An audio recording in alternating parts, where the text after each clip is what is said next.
আমি ক্রিকেট খেলতাম। এই বাক্যটি আমরা গ্রামার ফোকাস অনুযায়ী বাংলা থেকে ইংরেজিতে ট্রান্সলেশন করব।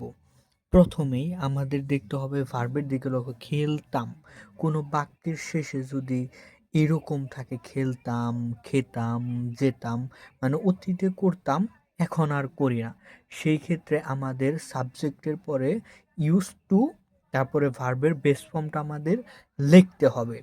তাহলে আমরা লিখি, প্রথমে আমাদের লিখতে হবে সাবজেক্টকে আমি, আই, তাহলে আমাদের তাম, এরকম যদি কোনো কথা থাকে তাহলে আমরা কি লিখব, ইউজ টু, ইউজ টু। তারপর আমাদের ভার্বের বেস ফর্ম লিখতে হবে। খেলা কি, আমরা প্লে লিখে দেব,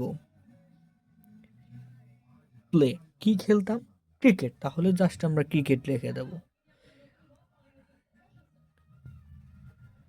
ক্রিকেট।